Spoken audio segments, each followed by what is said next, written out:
Is your debt causing you sleepless nights? Knock your debt out with Debt KO. And your debt won't be the only thing keeping you up at night. Debt KO, free, impartial advice on all your debt.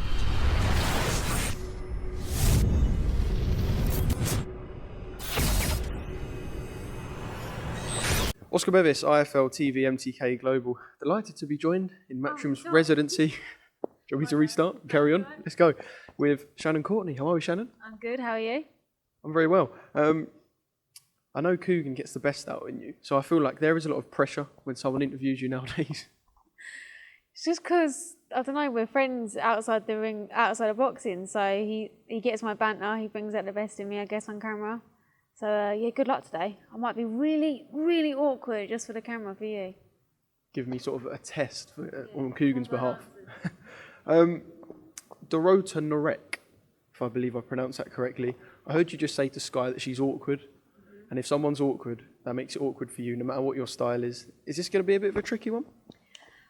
I think we've had a little bit of a crap time getting the opponent because it's been changed 4 times in the last week. We only locked her in the other day, so hence why the late announcement.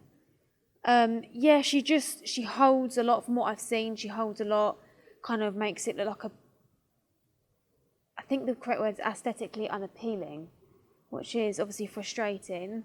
I feel like you're going to whack me in the face with that thing any minute now. That sounds horrendous, the microphone. You don't help. You're moving backwards, I'm just sort of moving forwards. Close and close. I'm thinking any minute now he's going to headbutt me. Yeah, so I think timing's going to be key in this fight. Just to not let her hold if she does hold, to keep my calm, keep a cool head, work on the inside, and just try and land clean so that she can't keep holding and ruining the fight and making it look like a boring, awkward fight. And it just, them kind of fights don't do women's boxing any justice. With the list of opponents that's put forward, do you look at it from in terms of, no one in this country knows Dorota Norek and they probably won't be too familiar with the other guys on the list, but do you just look at it from a style perspective? You want someone with a style that perhaps you haven't faced yet, a style that you'll need going forward? Is that how you look at it?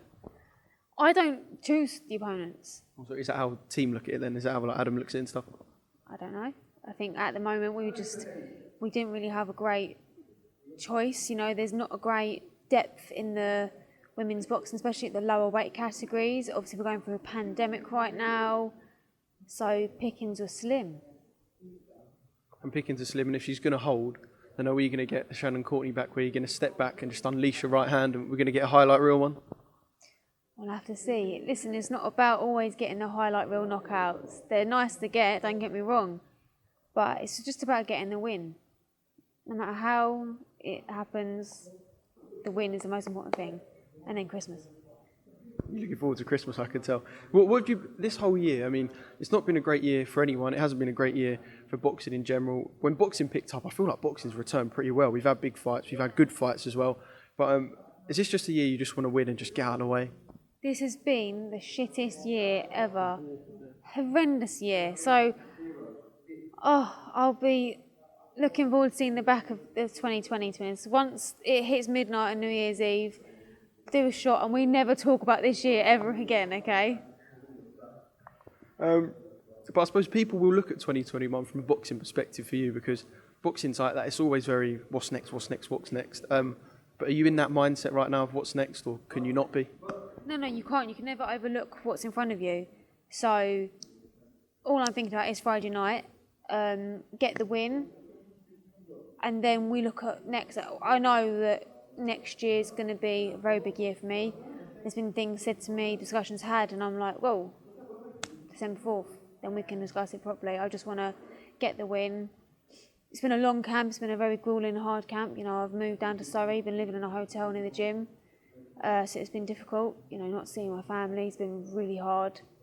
Even today, December 1st, it's my baby sister's 14th birthday, and I'm not there for her birthday. I feel awful.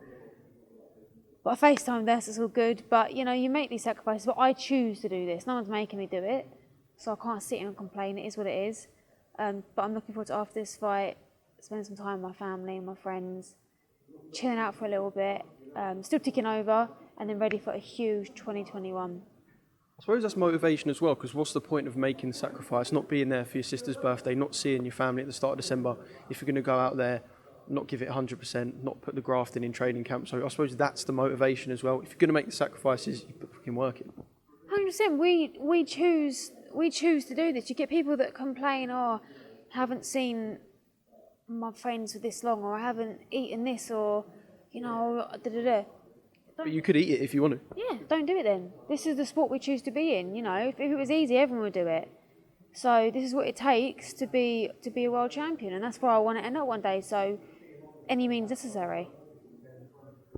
All right, Shannon, I want to ask you just quickly about Saturday's events. I suppose it's not going to be quick because there has been so much backlash from this, aftermath, in the ring, out the ring. Obviously, you train in Adam Booth's gym. They were very adamant, especially Mick Conlon, that Joe Joyce was going to get the job done, and Joe Joyce did get the job done. The sort of response towards Daniel was obviously centred around the fact that he took the knee. Just your thoughts, you feel like he's been in a bit of unfair spotlight perhaps after Saturday? Do you know what's actually annoying me a little bit about this entire situation? Is that everyone seems to be focusing on that Daniel quit, as people are saying, or that the eye did a... Let's stop talking about that for 1 second. Let's give Joe Joyce props. He got the job done with his jab. He only used his jab. He boxed fantastically. He was switched on. He kept moving away from the right hand that Daniel was known for having.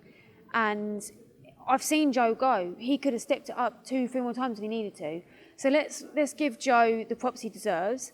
As far as it goes with Daniel Dubois, I think it's easy for any person to sit there that's never been in a boxing ring, sat on their sofa with a bag of Doritos and a Carlsberg in their hand and say, oh, he quit, when they couldn't even get off a sofa and go for a run. Do you know what I mean? You don't know. That poor lad's he fractured his eye socket. Yeah, that's not an easy thing to do, you know. Me personally, I feel like you'd have to drag my corpse out of a ring. I'd rather go out on my shield, but you don't know what... They reckon that's like one of the worst pains. Like I overheard someone saying a while ago, it's like a needle. I think it was Adam Booth saying when that happens, like a hot needle going through your eye. So and that injury happened early on in the fight, like round 2. So to have that for another 8 rounds, I don't think you can sit there and judge that until you've been in that person's shoes. But I think no matter what he was going to throw, I feel like Joe had an answer for it. And also, I'm disgusted in the fact that one judge gave it 8 rounds to Daniel. Like, what was he watching? But well done, Joe Joyce. And I said to everyone I knew, put money on rounds 9 to 12. He'll stop him late. It was Joe Joyce will get knocked out first 4 rounds. That guy's chin is an absolute joke. He's made of steel. I don't think you can knock Joe Joyce out. So well done, Joe. Again, on Daniel, and not even on Daniel, but do we need to sort of remove a stigma from quitting in boxing? Because I suppose the word quit is quite a big word. Turning your back is one thing. But in a situation like that, do we need to sort of remove stigma for fighters? Because, you know, I think if it went on for a little bit longer, Daniel could have lost his eyesight. And that's no joke. And the thing is, he's so early on in his career, he's so young that he can come back. But imagine if he would have carried on for the next 2 rounds and had a career-ending injury. Imagine he wound up being blind because of it. Then everyone would have said, he should have taken a knee. His corner should have pulled him out. So I kind of feel like he can't win no matter what he done, to be honest. He might look back on his career and say, that was the smartest thing I ever did because now I have got a career and I've gone on to win a world championship. So he'll come back. He's young. So if he thinks that's the right decision that he made, fair enough. You look at someone like Anthony Gogo. He carried on and his career ended because of it. So you have to be wise. I think it's very easy for people to sit there and say quit when they don't know that they're not in that circumstance. Yeah, and I definitely think that people have to respect the fact that boxers put it on the line every time they go into the ring.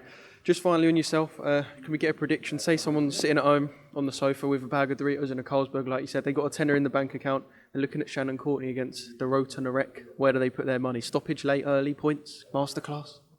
It's the Shannon Courtenay win. Yeah. Shannon Courtenay win outright. Clean. A nice, clean, calm performance. Stylish. Is your debt causing you sleepless nights? Knock your debt out with Debt KO. And your debt won't be the only thing keeping you up at night.